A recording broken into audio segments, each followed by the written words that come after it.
Praise the lord. అందరికీ వందనాలు. ఈరోజు దేవుని వాక్యం అనే కార్యక్రమానికి మీకు అందరికీ ఆహ్వానం తెలియజేస్తున్నాను. నేటి దిన మూల వాక్యముగా కీర్తనల గ్రంథం 20వ అధ్యాయం 1వ వచనం. ఆపత్కాలమందు యెహోవా నీకు ఉత్తరమిచ్చునుగాక, యాకోబు దేవుని నామము నిన్ను ఉద్ధరించునుగాక. చూడండి ప్రియులారా, చదివిన లేఖన భాగములో ఒక చక్కటి విషయాన్ని ఇక్కడ మనం చూస్తున్నాం. ఆపత్కాలములలో దేవుడు నీకు ఉత్తరమిచ్చునుగాక అంటే జవాబిచ్చునుగాక అనే మాటని ఇక్కడ లేఖనాల్లో మనం చూస్తూ ఉన్నాం. చూడండి ప్రియులారా, ఆయన ఎప్పుడు ఉత్తరమిస్తాడు అనేటువంటి ఆలోచన చాలా మందికి ఉంది. ఆపత్కాలం అంటే ఇక అందరికీ తెలిసిన విషయమే. కష్టాలు ఉండొచ్చు కాదు, ఉంటాయి.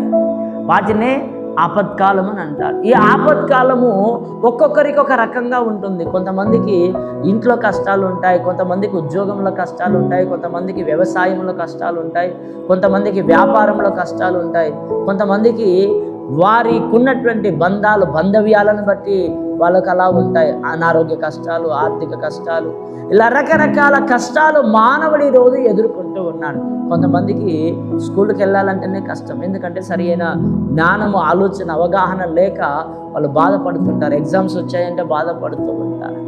దేవుని వేడుకుంటుంటారు, ప్రభువా నాకు ఉద్యోగం దయచేనైనా, ప్రభువా నాకు సంతానం దయచేనైనా, ప్రభువా మాకు సమస్య నుంచి విడుదల ఇచ్చే ప్రభువా అని రకరకాల ప్రార్థనలు మన అవసరతల నిమిత్తమై, మనమున్న బాధలను బట్టి, వేదనలను బట్టి, కష్టాలను బట్టి, ఆపత్కాలను బట్టి మనము ఆ పరమ తండ్రికి ప్రార్థన చేస్తూ ఉంటాం. అయితే వాక్యం సెలవిస్తున్నది, ఆపత్కాలంలో నీవు మొర్రపెట్టినప్పుడు ఆయన నీకు ఉత్తరం ఇస్తాడని వాక్యం చాలా స్పష్టంగా మనకు తెలియజేస్తుంది. అయితే దేవుడు ఎప్పుడు ఉత్తరం ఇస్తాడు? నీవు నాకు మొరపెట్టుమో, నేను నీకు ఉత్తరం ఇచ్చదనని కూడా దేవుడు అన్నాడు కదా. ఆ ఉత్తరం కాదు కదా, కనీసం దాంట్లో నాకు ఏమాత్రం జవాబే రావట్లేదు అనేటువంటి వాళ్ళు చాలామంది ఉన్నారు. అయితే ప్రియమైనటువంటి వాళ్ళారా, జవాబు ఎందుకు ఆలస్యం అవుతుంది? జవాబు రాకపోవడానికి గల కారణం ఏంది? ఆపత్కాలం మంది యెహోవా నీకు ఉత్తరం ఇచ్చునని వాక్యం సెలవిస్తుంది కదా. మరి ఉత్తరం ఎందుకు రావట్లేదు? నిజంగా నువ్వు కష్టాల్లో ఉంటే, నువ్వు నిజంగా బాధల్లో ఉంటే, నువ్వు నిజంగా నిందల అవమానాల్లో ఉంటే మరి నువ్వు ప్రార్థన చేయాలి. ఎలా ప్రార్థన చేయాలి అని అంటే, చూడండి ప్రియులారా, ఆపత్కాలంలో మనం ఉన్నప్పుడు ఏం చెయ్యాలి అనే విషయాన్ని గమనిస్తే లేఖనం చాలా స్పష్టంగా తెలియజేస్తూ ఉన్నది. భక్తుల జీవితం మనకు మాదిరి అనేది మనం గమనించవలసిన వారమై ఉన్నాం, గ్రహించవలసిన వారమై ఉన్నాం, ఆ విధంగా జీవించవలసినటువంటి వారమై ఉన్నామని లేఖనాలు మనకు తెలియజేస్తున్నాయి. చూడండి ప్రియులారా, 77వ అధ్యాయము కీర్తనల గ్రంథము 77వ అధ్యాయము 2వ వచనాన్ని చదువుకుందాం. నా ఆపత్కాలమందు నేను ప్రభువును వెతికి తిని, రాత్రివేళ నా చెయ్యి వెనకకు తీయకుండా చాపబడి ఉన్నది, నా ప్రాణము ఓదార్పు పొందనల్లక ఉన్నది. చూడండి ప్రియులారా, ఇక్కడ చదివిన లేఖన భాగంలో ఆపత్కాలమందు నేను ప్రభువును వెతికి తిని అని వాక్యం సెలవిస్తుంది. ప్రియులారా, నువ్వు ప్రార్థన చేస్తున్నావు కాదనట్లేదు, కానీ ప్రభువును వెతుకుతున్నావా? ఏ ప్రభువుకైతే ప్రార్థన చేస్తున్నావో ఆ ప్రభువు నీకు సమీపంగా ఉన్నాడా? ఆ ప్రభువు నీకు దగ్గరగా ఉన్నాడా? ఆ ప్రభుతో నీకు సహవాసం ఉందా? ఆ ప్రభుతో నీకు సాన్నిహిత్యం ఉందా? ఆ ప్రభుతో నీకు సంబంధం ఉందా? ఆయనతో నీవు సహవాసము చేసినలా నీకు మేలు, అలాగూ సమాధానం అని వాక్యం సెలవిస్తుంది. నేటి ఉదయకాల సమయమందు నీవు పరిశీలన చేసుకో. ప్రార్థన చేస్తున్నావు కానీ ఆయనతో సహవాసం ఉందా? ప్రియులారా, వాక్యం ఎంత చక్కగా సెలవిస్తుంది.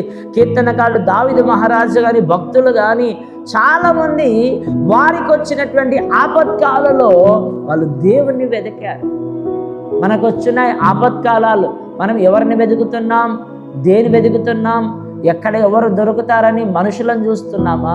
పరిష్కారం ఎక్కడ దొరుకుతుందని, సమస్యల నుంచి విడుదల ఎలా పొందుతామని వేటిని ఆధారం చేసుకుని దేనిని వెతుకుతున్నా ఒకసారి ఆలోచన చేయండి.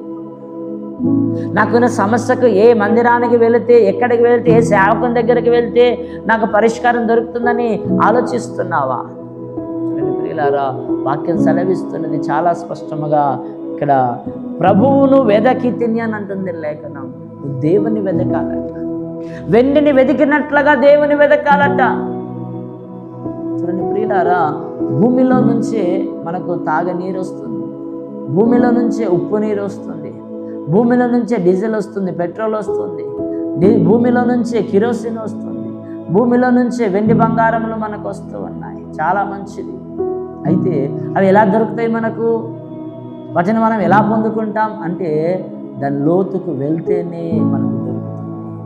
నీకున్న కష్టాలు, నీకున్న బాధలు, నీకున్న నష్టాలు, నీకున్న ఇరుకుల్లో, నీకున్న ఇబ్బందుల్లో నువ్వు దేవుని వెతకాల, లోతులోనికి వెతకాల. నువ్వు ఎప్పుడు వెతుకుతావనంటే ప్రియులారా, వాక్యం చాలా స్పష్టంగా తెలియచేస్తుంది. నీకున్నది నువ్వు పోగొట్టుకున్నావని తెలిసినప్పుడు మాత్రమే వెతకగలుగుతావు. ఉదాహరణకు నీకు కావలసినటువంటిది చాలా ప్రాముఖ్యమైనది ఒక పెన్ను ఉందనుకోండి, అది పోతే నువ్వు ఎలా వెతుకుతావు? నీకున్నటువంటి వస్తువు ఏదైనా కానీ, ఒక వెండి నాణెమే పోయిందట, ఎలా వెతికింది? చీపురు కట్టగా పట్టుకొని దీపం వెలిగించుకొని ఎక్కడ ఉంది, ఎక్కడ పడిపోయిందని ఇల్లంతా వెతుకుతావు కదా, లైట్లు వేసుకొని ఇల్లంతా వెతుకుతావు కదా. అలాగూ దేవుని వాక్యాన్ని ముందు పెట్టుకుని ప్రార్థన చేస్తూ పాటలు పాడుతూ ప్రభును వెతికితే ఆయన సన్నిధి నీకు ప్రత్యక్షమవుతుంది. అప్పుడు నీకున్న కష్టాలన్నీ పటాపంచలైపోతాయి. నా శ్రమలలో నేను, నా కష్టాలలో నేను, నా ఆపత్కాలంలో నేను యెహోవాను వెతికి తిని ఆ సాక్ష్యం నీకు రావాలి. ఆ సాక్ష్యం నీకు రావాలా?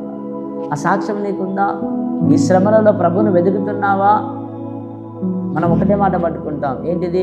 అడుగుడి మీకు ఇయ్యబడునన్నా, అడుగుతున్నాను ప్రభు అన్న. మరి వెతుకుడి మీకు దొరుకునన్నాడు కదా, ఆయన వెతుకుతున్నావా? ఆయన వెతుకుతున్నావా? అది అవసరం లేదు. అడుగుడు అన్నావు కనుక అడుగుతున్నాం, ఈ అంతే. ప్రియులారా, అది తగదు మన జీవితాన్ని. నువ్వు దేవుని వెతుకుము. నీ కష్టాల్లో, నీ బాధలో, నీ నిందల్లో, నీ కన్నీటి శోకంలో, కృంగిపోయిన పరిస్థితుల్లో నువ్వు దేవుని వెతుకుము.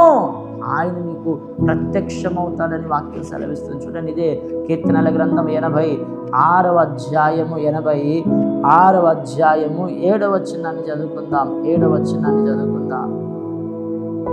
నీవు నాకు ఉత్తరమిచ్చువాడవు గనక నా ఆపత్కాలమందు నేను నీకు మొరపెట్టెదను. నీవు నాకు వాడవు గనక నా ఆపత్కాలం నేను నీకు మొరపెట్టేది. అవును ప్రియులారా, నీ జీవితంలో నువ్వు జవాబు పొందాలి అంటే, ఉత్తరం పొందాలి అంటే, మొదటిగా ఆయనను వెతికేవాడివై ఉండాలి. రెండవదిగా ప్రార్థన పరుడివై ఉండాలా. అరుణోదయం లేచి ప్రార్థన చేసేవాడివై ఉండాలా, విసుకక ప్రార్థన చేసేవాడివై ఉండాలా, ఎడతెగక ప్రార్థన చేసేవాడివై ఉండాలా, అవసరాన్ని బట్టి ప్రార్థన చేసేవాడివై కాకుండా అనుదినము నిత్యము ఎల్లప్పుడూ ప్రార్థన చేసేవాడివై ఉండాలా. దానియేలు వలె మరణ శాసనం వచ్చినా ప్రార్థన చేసేవాడివై ఉండాలా. ప్రార్థన అనేది అవసరానికి ప్రార్థన చేసి దాని తర్వాత ఆ ప్రార్థన విడిచిపెట్టడం కాదు, ఆ ప్రార్థన మర్చిపోవడం కాదు, ప్రార్థన చేసి వదిలేయడం కాదు. దేవుడు జవాబిచ్చినా ఇవ్వకపోయినా నా బ్రతుకు దినములని నేను ప్రార్థన చేయాలని ప్రార్థనలను కొనసాగుతున్న వాడివై ఉండాలి. అప్పుడు నీకు జవాబు ఆకాశ తుమ్ములు తెరుచుకొని దిగి వస్తుంది. ఎవడు ఆపినప్పుడు ఆగదు. ఆకాశ మండలంలో దురాత్మను సహితం దహించుకొని వచ్చేస్తుంది. కనుక ఈ ఉదయకాల సమయంలో నువ్వు ప్రార్థన చేయాలి. ఎప్పుడు ప్రార్థన చేయాలి? అంటే కష్టాలలో ప్రార్థన చేయాలి. నువ్వు దేవుని వెతకాలి. ఎప్పుడు వెతకాలి? నీకున్న కష్టాలలో దేవుని వెతకాలి. అప్పుడు నీకు జవాబు ఖచ్చితంగా దేవుడు ఇస్తాడు. ఆపత్కాలంలో నా దేవుని వెతికి తిని, ఆపత్కాలంలో నా దేవునికి ప్రార్థన చేసి తిని, ఈ శ్రమలన్నీ నాకు మేలాయనని సాక్ష్యాన్ని నువ్వు సమాజానికి, సంఘానికి, ఇంటి వారికి అందరికీ పంచుకుంటావు.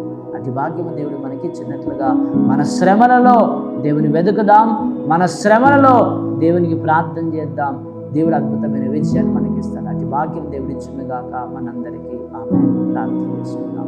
పరిశుద్ధుల నీకు వందనాలు, స్తోత్రం. నేను వెతికే భాగ్యమును అయా నిజంలో ప్రార్థించే భాగ్యం మాకు దయచేసి నీ కృపకు పాత్రల గడ్డకు సాయం చేయమని క్రీస్తు పెట్ట వేడుకుంటున్నాము తండ్రి.